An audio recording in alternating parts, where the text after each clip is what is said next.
চলো আজকে তোমাদের খুব সহজে একটা আমি চিংড়ি মাছের রেসিপি দেখাচ্ছি। আর এটা খুব ইজিভাবে তৈরি করা যায়। আমিও প্রথম করছি, আমার মনে হচ্ছে কেমন হবে আমি জানি না, আমি পরে তোমাদের জানাবো কেমন হয়েছে। এখানে দেখো আমি আলু কেটে নিয়েছি, নতুন আলু ছোটো ছোটো করে কেটে নিয়েছি লম্বা লম্বা করে। আর এটা হলো চিংড়ি মাছ, এই যে চিংড়ি মাছ আছে।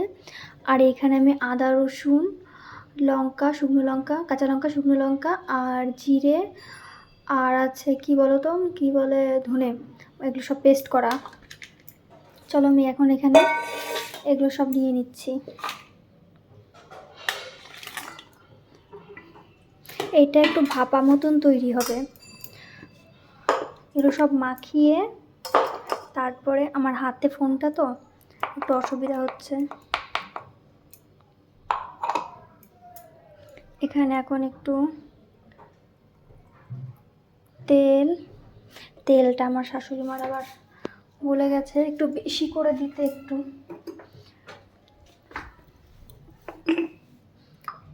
এখানে নুন আর একটু হলুদ।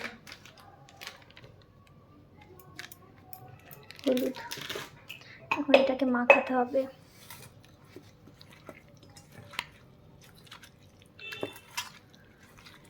চলো তোমাদের পরে আবার দেখাচ্ছি মাখিয়ে।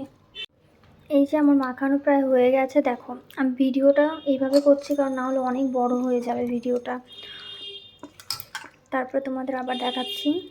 দেখো এরকম গন্ধটা বেরিয়েছে সুন্দর এখনই, পরে আবার দেখাচ্ছি। ঠিক আছে, কত বড় একটা আগাম হয়ে গেল। ওই দেখো লবণের মুখটা ভেঙে ফেলেছি। দেখো এখানে কড়াইয়ের তেলের উপরে আমি কালো জিরা ফোড়ন দিয়েছি।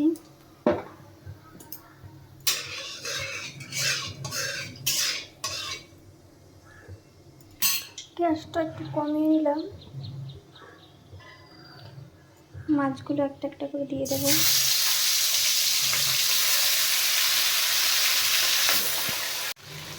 মাছগুলো ভাজা ভাজা হয়ে গেলে আলুটার মধ্যে দিয়ে দিলাম পুরো। এটা কেটে এর মধ্যে দিয়ে দেবো। আমি এক হাত দিয়ে ভিডিও করছি তো অসুবিধা হচ্ছে। এর মধ্যে একটু জল দেবো।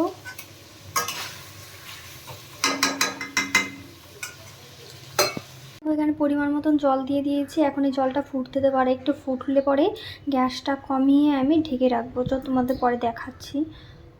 দেখো এটা কিছুক্ষণ ঢাকা দেওয়া ছিল। এখন এটার মধ্যে এখানে আমি সর্ষে পাউডার এখানে গুলিয়ে নিয়েছি গরম জল চিনি দিয়ে। আর এটা এখন এর মধ্যে দেবো।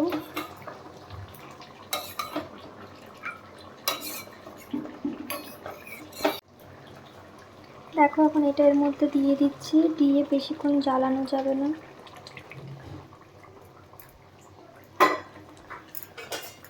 দিয়ে হালকা জাল দিতে হবে।